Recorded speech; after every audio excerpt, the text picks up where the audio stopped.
everyone, welcome back. Today we are finally talking about tarot. I'm so excited. Now, you're not going to know the tarot watching this video. Like, it's not going to come like this. I'm giving you a very brief introduction, some tips on how to memorize it, kind of the overall, like, everything you need to know for you to then take it and run with it and start to memorize it as you go. There are tons of people out there that'll make tarot courses. You can also dive into those. I've taken a tarot course, like a 5-week course as well, and it was a lot of fun. I've now worked with the tarot for a while, so I feel like I know a little bit more about it, and so I want to kind of give you guys just the basics so you can start getting into it. I think I told a story in one of my last videos about how the first deck I ever bought was a tarot deck, but I didn't realize what tarot was. I did not know how to read it, and therefore it sat on my shelf for like ever. I didn't even bother to getting around to reading with it, and it really demotivated me until I realized, oh, there's like a way you have to learn how to read these cards. And so I'm going to teach you guys that way now, and it is really a lot easier than I expected. And I realized that once you break it down into chunks, like there's no reason why you can't get into it and get it memorized pretty fast. So in this video, we're going to talk about what tarot is, just some brief history about it. We'll talk about how the tarot deck is split up, the major arcana, minor arcana, the suits, the court cards, the pips. And then we will also get into how to memorize it quickly. And then I'm going to give you a bunch of tips at the end of what I really think helps me read the tarot. So if you are new here, welcome. My name is Lauren. I am a psychic development coach. I love teaching you guys how to develop your psychic abilities. And part of that comes with understanding the tools of divination. And tarot is one of the most popular tools for getting insights about the past, present, future, anything that's going on in your life. You'll see it everywhere. I feel like it's one of the most popular tools out there. There's a ton of tools that you can use for your psychic abilities. You can subscribe to my channel. I try to hit every single one of them. But welcome. All right, what is the tarot? The tarot is a way of reading cards. It is the card deck itself, and it is based off of this tarot deck. It was made in the 1900s it was illustrated by Pamela Coleman Smith. Super cool backstory to her. And then it was kind of like a dude, Arthur Edward Waite, who kind of capitalized it, put it in a set and sold it. So he got a lot of credit for it for a while until a lot of people started digging into the history, and Pamela is like a huge piece of this. Anyway, all tarot decks are going to be based off of this original. Now it is different than some other card systems out there like Oracle or Lenormand. If you're wanting to learn about those, check out my other video. I will link it in the card up above. But the great thing about this deck is it has 78 cards, and it has a system that once you learn it, you should pick up any other tarot deck and be able to read. So this is the original, but all sorts of people make their own interpretations. They make their own illustrations. So this is going to have 78 cards as well. They're going to be the exact same cards, but they're going to look a little bit different. And so these are kind of like my two artistic versions. But this is what I would recommend learning with. Now, some very, very brief history. These have actually been around since before the 1900s. This was when it kind of got put into print and sold, and it just became like a thing. But before that, 1600s, there was a version of the tarot. It was very rudimentary. It was just symbols, lines, nothing, no imagery, just very simple playing cards style, not quite the same as playing cards. But usually only noble people used them, and it was for the elite who could afford it, or pay, or I don't know if they paid for it, they probably didn't, but it was used for people who wanted to get answers on the future, and that was usually the nobles of the time. And then there was this guy, I'm probably butchering his name, Solabuska. He kind of made one of the first decks with imagery, just beyond just lines and symbols. You can actually see that deck in a museum somewhere, which is kind of cool. But then you get to the 1900s, and these decks start to have a little bit more than that. There's imagery, there's scenes on it, there's people in it, and when you think about it as is, you're like, oh yeah, that's the way it always looked. But before, it didn't quite look like that. And that's where we get into Pamela Coleman Smith. Pamela Coleman Smith was actually a costume and set designer. So she worked in theater, and so she was very familiar with Shakespeare plays, because that's a lot of the plays that they did at the time. These kind of have this Shakespearean kind of theatrical play sort of look to them, which is kind of cool. And it made me appreciate the artwork more when I learned about that. Before I was always like, it's so boring and old, but now I'm like, oh, okay, I get it. She was a set designer, costume designer, so she was highly aware of like, you know, what sets would look like. So like example, I mean, you could kind of see, it's almost like a stage. You've got like the stage back here, you've got like a backdrop, and then you've got the subject, the person, and whatever they're doing. So not all of them kind of have this stage-like setting, but you can kind of see the influence of her background as a theatrical person in the cards. Another cool fact, her signature in the corner, Pamela Coleman Smith, is a combination of her P, C, and S. So again, very, very brief history. There's probably tons of videos that dive into it way more, but I just want to keep it short and quick in case you want to jump in right away. Now, the first thing to know with tarot is that it is split into two arcanas, the major arcana and the minor arcana, and this is just kind of like a number. So 0 through 21 is going to be your major arcana. That's like the first chunk of cards, and these are kind of like the bigger themes. Like if these cards come out in a reading, you know it's kind of like, ooh, I should really pay attention. Something more important is happening here. This is something bigger than just kind of mundane day-to-day life. Whereas the minor arcana is more of that, again, mundane day-to-day life, how things play out, and that is going to be the kind of the rest of the deck. And these are basically 56 cards, and I've got them separated out by suit. And so you basically have the suit of swords, the suit of pentacles, the suit of cups, and the suit of wands. And then within each of these suits, you basically have kind of similar to a normal card deck. You've got 1 through 10, and then you've got 4 court cards, which is the page, the knight, the queen, and the king. So you basically have 14 wands cards, 14 cups, 14 pentacles, 14 swords. So let's take one of these stacks. We'll take the pentacles, and let me show you, because this is going to be the same for every suit. So you're going to have 1 through 10, and these are your pip cards. So you're going to have ace, 2, 3, 4, 5, 6, 7, 8, 9, 10. And then you're going to have what we call the court cards. And the court cards are always going to be first page, and then your knight, and then your queen, and then your king. So all 4 of your suits are going to have those exact same cards, but it's just in a different suit. So you're going to have the 2 of swords, you're going to have the 3 of cups, you're going to have the 4 of swords. There'll be a knight of wands, just like there's a knight of cups. So you have to kind of understand the structure of everything, because it helps you memorize it way more. Now, the court cards, more often than not, usually represent like people in your life, or maybe you yourself. Not always, but usually that's the difference between like a court card versus a pip card. Now let's get into how the heck to memorize these. So I would just start first with the major arcana. Understanding the major arcana is, you got to do each of these cards individually, because they are individual cards. So like shuffle just these cards and pull from them and start to memorize them. Biddy Tarot has a fantastic little printout that you can do of just all of the major arcana cards. So unfortunately there's not a quick way with the major arcana, you just have to memorize them. But I think they're a lot easier because they're a lot more generic themes. Like we've got the Lovers, you know, you kind of understand what that means, right? Strength, we know what a hermit is. So you kind of have to identify your own personal meaning with these cards. That's the other thing too, is that a lot of people read these cards differently, and that's totally okay. Like I've heard people read the moon in all sorts of different ways, and it's not wrong, it's just whatever resonates with you. But sometimes it's helpful just to have somebody else tell you what it means, so that's why I recommend Biddy Tarot's printout. Now, one of my favorite ways to memorize the major arcana is by thinking of it like a story, and I will link a video down below that just like listening to it in a very like visual auditory way kind of helped me, of somebody explaining the story of the fool who goes on the journey, and he goes through all these trials and tribulations until he gets to the end, which is the World card. And it's almost like a representation of all the big themes, the things that we go through in life and how we conquer them. And so I would highly recommend to watch that video. That has just always stuck in my mind.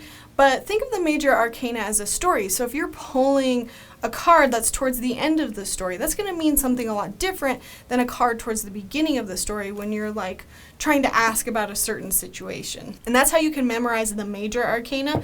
It's only 21 cards. It won't take you that long. This one, you just have to put in the work to memorize them individually. Now, with the minor arcana, there's a lot more cards. And so how I memorize these cards is first I start with the suit, and then I go into the number or the court card. So let's talk about the 4 suits in general. Each suit has a different theme. And the great thing about starting with the suits is that anytime you pull any pip card, I always go to the suits first, so then I can kind of get the general theme of what's going on, because there's a number 2 in all of these cards, but what's going to make that 2 different is the suit, if that makes sense. So Pentacles. Pentacles are about earthly, practical concerns. Think root chakra, the roof over your head, money, finances, stability, your home. So Pentacles are usually about the more practical things within life. It's your physical energy, it's your home, it's your money, it's your finances. I mean, just think about the element of earth. It's stable, it's slow moving, it hardly ever moves. This portion of the deck can also coincide with earth signs, and it also is the north direction. All right, and then swords. Think, heck, even think air signs. This is the equivalent of air signs. And this is ideas, your mental thoughts, knowledge, inspiration, worrying, analytical approaches. It's like your perception of things and where your mind goes. Like often I think of like mental health when it comes to this. Like I always think of, air signs, how they're kind of hard to pin down. Their mind is kind of going in several places at once. So when we pull a sword card, if it's the 2 of Pentacles, we're talking about something different than if it's the 2 of Swords. And I would always start with the suit, because then okay, we're talking about mind, ideas, energy in that sense of the word. Maybe inspiration, or maybe we're worrying or thinking about something like too much. So we go to mind when we think swords. Swords are also the direction of east. And then we're going to the south direction, which is fire. It is the suit of the wands.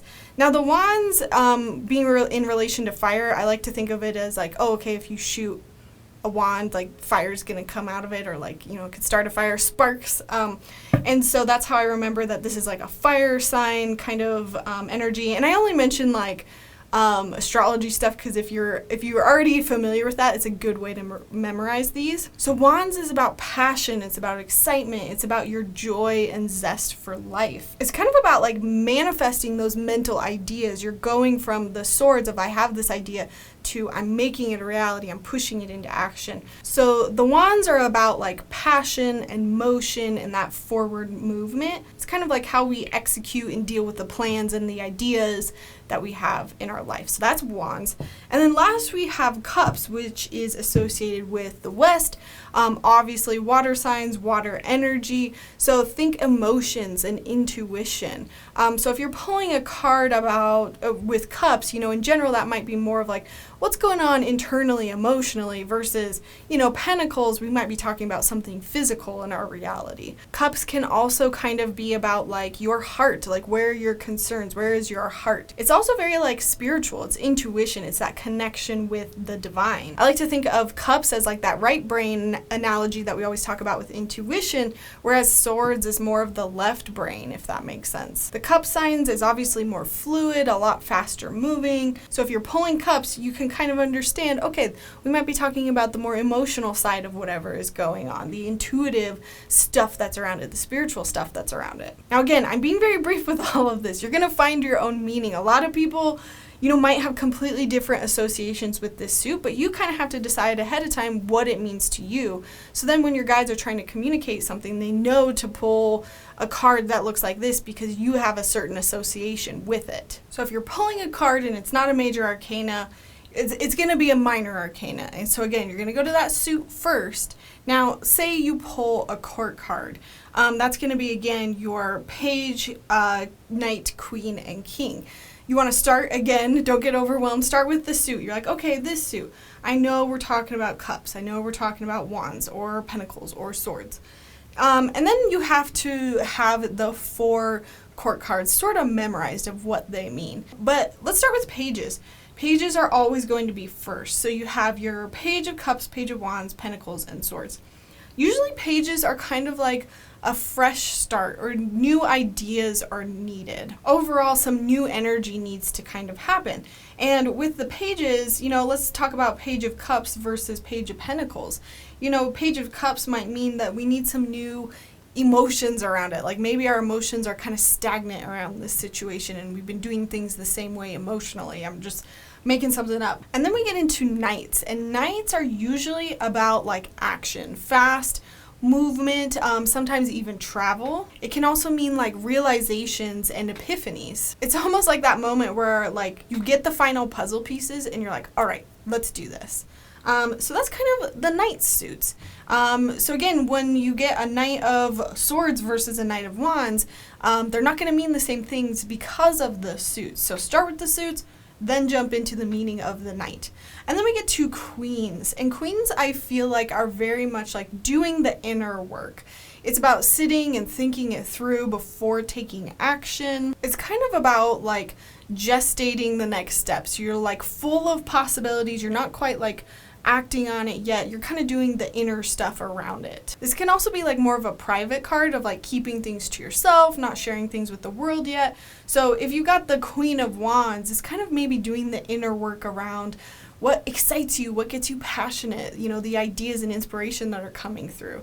And maybe it's about, sitting and kind of doing the work behind it before getting up and taking action or sharing it with other people. And then we get into Kings. And the way I like to personally remember Kings is just that you're putting all of this energy together.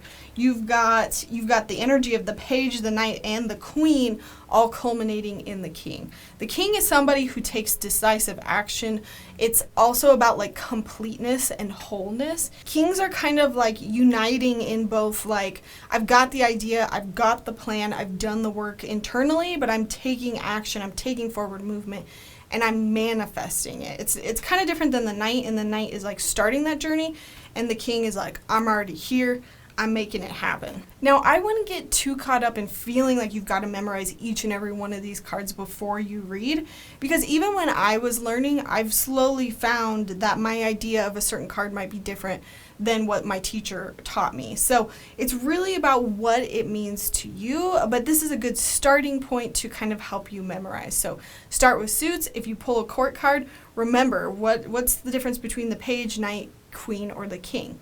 So now let's get into, though, if you start to pull one of those numbered cards, the 1 through 10. So again, we're going to start with suits, but then we're going to start to memorize numbers, and you only have to memorize 10. All right, so I've got the cups in front of me. We are going to just go through 1 through 10. Again, these are my associations with these numbers.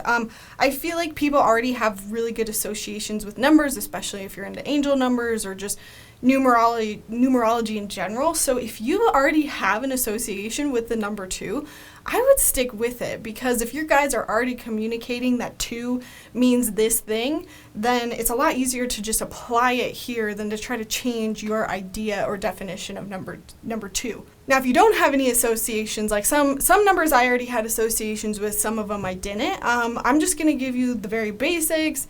Take what you want. Again, remember not to get so caught up on if you're right or if you're wrong. You are developing a language with your guides, and they will pull certain cards because you have certain meanings with them. And if you start comparing notes to somebody else, you're not actually using your intuition and what your guides are trying to communicate to you. So aces, these are about like beginnings, fresh starts, new thresholds, like walking through the door to some new opportunity. 2s are about balance, duality, 2 halves of a whole. It can also be about decisions, or the subconscious and the conscious. 2s can also be about partnership.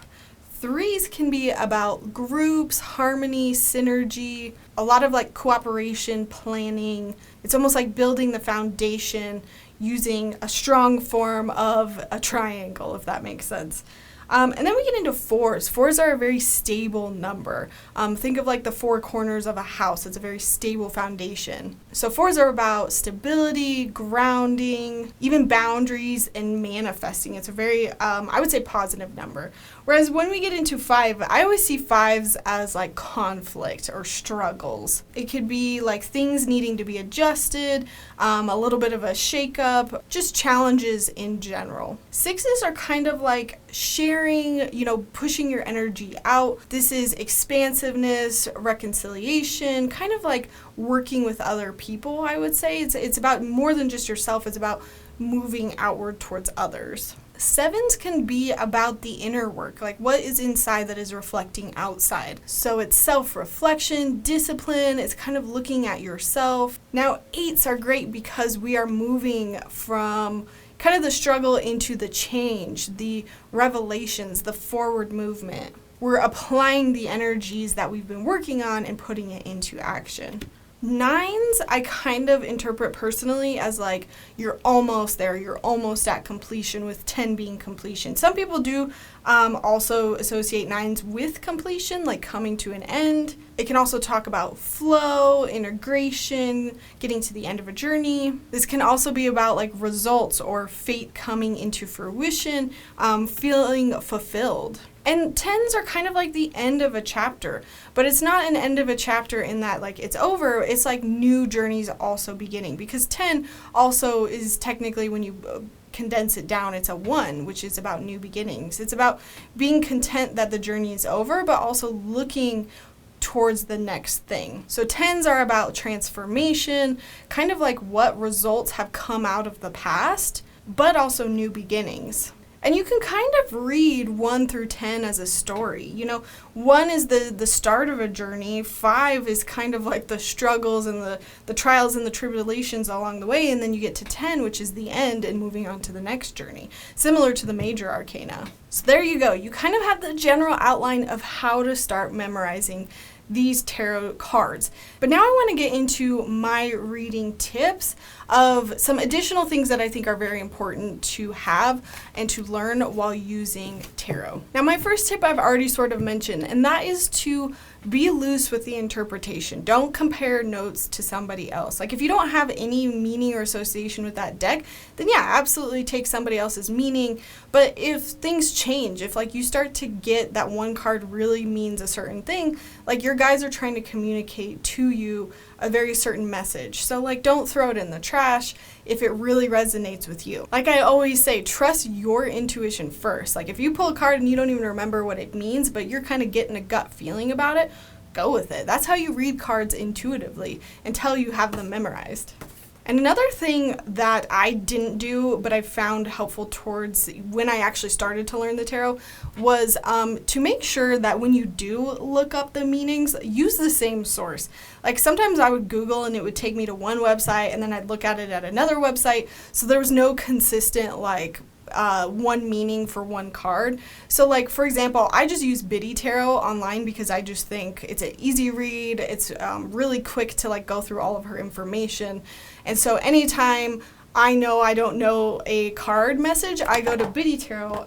And I think in a lot of ways my guys know too, oh, okay, she's going to go there if she doesn't, if it doesn't make sense to her. So they kind of know which card to give me if I'm like missing something. I hope that makes sense. So if there's like a book that you really like, use that one consistently, or else you're just going to get really confused with all the different interpretations of a single card. My next tip is to start reading with just single cards. That's how you get to memorizing them. Every day, just pull a single card and kind of leave it on your bedside table or something and ask, hey, what's the energy for today? Or if you forget at the end of the night, hey, what was the energy of today? And that's how you can start to memorize these every single day, one at a time. And then after you've kind of gotten a little bit comfortable with being like, oh, okay, I pulled this is that suit, it's that court card or that pip, I think I'm getting the hang of it, then you can start to use spreads. And I think spreads are important because they give you questions. There's like pre-made questions. It's all just kind of set up and it makes it a lot easier for you. If you don't want to use spreads, that's okay, but you got to at least know what you're asking before you pull a card. Even today, like I will be shuffling and I'll pull cards before I even ask a question. And it's like, it's not going to make any sense. So you can use spreads if they help you come up with questions. If you want to come up with your own questions and not necessarily worry about spreads, that's okay too. Just know how to ask the right kinds of questions, which I do have like a whole video on. And if you're looking for like spreads, a lot of like the tarot deck booklets have like spreads in them. Pinterest is a great resource. Tons of people on Instagram like make them. I just save them and always come back to them. And I guess why not? I'll just share my Pinterest tarot spreads down below too of some of my favorites. Now my next tip is about reversals. Now my teacher who taught me tarot was very adamant of like, you don't need reversals. There are so many different ways to interpret these cards. Adding reversals just adds way more like to interpret, and it makes it more confusing. It's too much. So it's different. Everyone is different. Some people will read reversals, some people won't. And you just have to decide ahead of time, because if you go in and you pull a reversed card and you don't know if you're going to read reversed cards or not, it's going to make it confusing. So when you pick a deck, just decide ahead of time, hey, I'm not going to read reversals, or hey, I am going to read reversals. And I will say too, sometimes I usually read reversals, but I trust my gut with reversals. I don't just say, oh, it's the opposite of this. I usually ask, oh, what's going on here? And sometimes reversals are more just like, hey, a bigger emphasis on this card. It might not always be the opposite exactly. So maybe I should make a whole video on reversals. Let me know if you would want to see that. Now my next tip is about timing. So if you're wanting to know about the past or the present or the future, or when something is going to happen, you can do this in one of two ways. You can use the suits themselves and the numbers system, and I'll get to that in a second, or you can use spreads. So like the most common spread that you will see when it comes to, okay, what happened in the past, what's the future going to be like, is just the 3-card spread, which is past, present, future. So then you're setting the intention ahead of time. Whatever card is going to be here is going to be in my future. Whatever card is over here is going to be in my past. Now, if somebody's just asking you, okay, when is this thing going to happen? When is my business going to sell or something? And you just want one straight answer, again, always prepping people that the future could change, and you pull a card. If you get a major arcana, that means a matter of days. It means whatever you're asking about could happen really soon, or it could mean once you do this thing on the card, then it will happen. So once you have a little bit more hope, then it'll happen. So this could be like really soon, or never until you fix this, if that makes sense. Now, if you pull a Wands card, then we're talking, Wands are a quicker energy, so that's going to be a matter of days.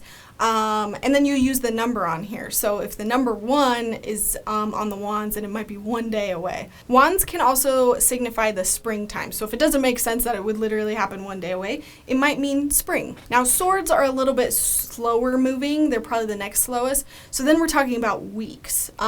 So when we pull the king, you can do the court cards one of two ways. You can do it as like an extension of the 10. So, thinking about pages being 11, knights being 12, queens being 13, 12, I'm getting it all confused. 13, 12, 10, 11, 12, 13, 14. Okay, 14. So this would be 14 weeks away, if that makes sense. However, court cards could also mean that it's reliant on somebody else for this thing to come to fruition.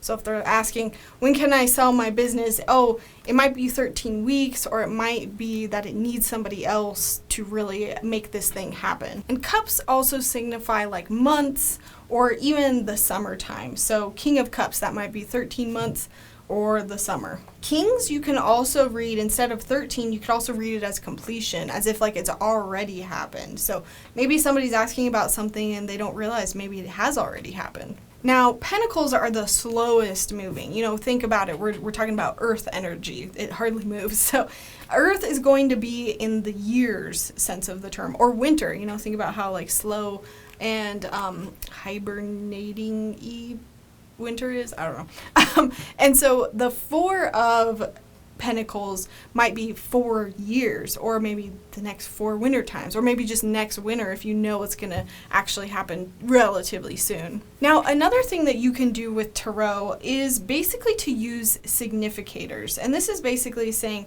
I'm going to pull a card ahead of time to signify myself or somebody else. And usually you pull from the court cards. So let's just say I'm going through stuff emotionally and I need some new ideas. I'm going to pull the Page of Cups, representing myself. And then there's all sorts of spreads around this, but basically you just pull other cards around it to get more information about you in this current moment. And you're kind of setting the intention ahead of time, like, hey, I want to know more about my life, but my life in regards to emotions, intuition, needing new ideas. Like, this is where I'm at. What do I need to know? And then I pull the Eight of Wands and the Hermit. And this actually totally makes sense to me right now. I feel like significators are just like a whole nother thing, but just know that they exist. So if you come across them, usually it's meant to represent yourself or somebody else, and you're kind of influencing what the layout will be because you're deciding ahead of time, hey, this is what I'm talking about, if that makes sense. My next tip, and this is kind of a really big one, is to not discount the imagery on the cards. Like, yes, you can memorize the meaning and the suits and all of this that I've been talking about, but these cards have meaning. They're symbolic. There's something happening. There's emotions in these cards. So like, when you pull this card, this is the Ten of Wands, look at several things. Look at several things in all of these cards. Look at the colors. Look at what the people are doing or what they're not doing. Also, look at the symmetry of the cards. Look at, when things are balanced or unbalanced. This is just kind of looking at it artistically and seeing what emotions come up for you. For example, the colors, look at this one. It's gray. He's working on something. It looks hard. He kind of looks bored, versus a really happy card where these three women are dancing and they have cups and they're clearly celebrating something. That's gonna have a lot different meaning than Five of Cups, which is this guy's really sad. All of his cups have been spilled. I mean, just looking at the body language of the people in the cards, how many people there are in the cards, also the symbols that are in them. There's a lot of pomegranates. In the Magician, for example, you've got all four suits in that card. I could go through the imagery of each of these cards specifically, but it would take me so long. But those symbols are going to tell you additional meanings. And that might not mean that every single time you pull that card, that specific thing is going to stick out. Maybe one time you pull the High Priestess, the pomegranates are really going to stick out, which are a sign of abundance. But maybe next time you're really drawn to that moon in the corner, which might be a sign of intuition and things being hidden. So there's a lot of imagery in the cards themselves that you can really identify with and use to basically understand what each of those cards mean for you. And that's again why I recommend starting out with the original Rider-Waite, so then you can understand the universal kind of symbols throughout, especially because some of the other decks you get might not have those symbols. So this is the same card in two different decks, and it's the Empress. Some similar images for sure. She's on a mountain of pomegranates. She's definitely got that same little shield. But I think this is why it is fun to get other decks, is because you might resonate with this more. This card in this deck, I just resonated with so much more, and it helped me learn the meaning of it more than I ever could connect with to this one. So I'm not saying you have to stick with the Rider-Waite and never deviate. I think it's just good so that when you look at a different version, you're why is she on top of a bunch of pomegranates? Oh, it's because it was from the original.